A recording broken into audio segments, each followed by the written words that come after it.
just by taking a simple pill, it's real, and it may soon be possible for humans. Doctors finding a compound in red wine that could slow the aging process. So how does it work? Joining us now, Fox News medical contributor Dr. Jennifer Ashen. Good morning, Doc. Good morning, Megan. All right, so we knew that red wine was good for us. They told us that many times, good for your heart, etc. But it can slow the aging process. It can add years to your life. Right. So this is potentially really exciting if you think about it. I mean, some people might not want to extend their life by 20 years into old age, but most people probably would.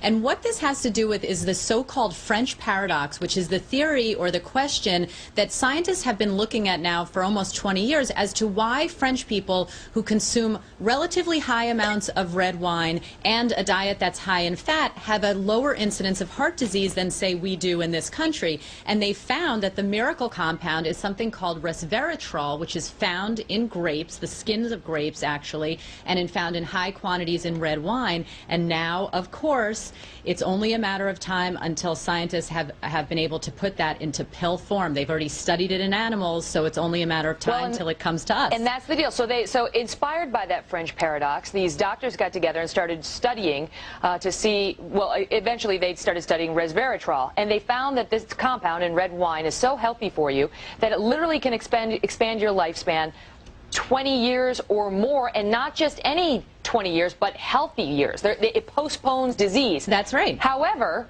if you were just to drink red wine and forget the pill, you'd have to drink 1,000 bottles a day. Right, and let's be clear, we're not recommending that, obviously. That does not expand your lifespan. No, it doesn't. But of course, they're going to put it in much more concentrated form when they are able to put it in a pill for human consumption. But they found that the compound in the pill actually activates a gene that is then responsible for slowing the aging process, and it's doing everything from preventing diseases to fighting types of infection that are implicated in aging and the diseases that come with aging. So again, they've already studied it in yeast, then they moved on to mice, and soon it'll go into clinical trials, and we might be able to actually purchase this for our use. Right, so it's not like they're just giving you an extra 20, 30 years. It's that they're actually managing to keep you chronologically younger, physically younger, right, for a longer period of time, because your body, when it hits 80, will be more like that of a 60-year-old in terms of disease, correct? Correct. And the other thing that I think we have to keep in mind is that whenever they isolate one particular gene or one particular compound that's linked to a very broad spectrum of disease or clinical manifestations, we say we really have to take it with a grain of salt, because obviously there are other factors that come into play, like our genetic or family history, that are incredibly important when you talk about how we are all going to age. So this is one piece of the puzzle. It's still a long ways off, but you better believe the pharmaceutical companies are looking at how soon they can get it into pill form. This would be huge. This really would be fountain of youth in a pill, wouldn't it?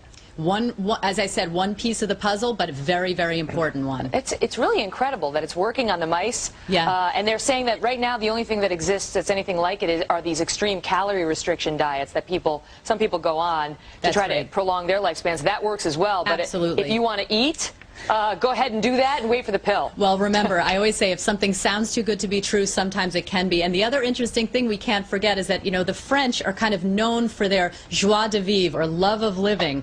And, part of what you enjoy when you sip a glass of red wine with your friends is the whole social interaction. So we don't want to lose track of that. We want to keep our minds and our social lives as healthy as our cells inside our body. Good call. Plus, if we can get 4 months of vacation a year like they have, I'm sure we're going to be really happy. Can't hurt. Dr. Jennifer Ashen, thank you so much.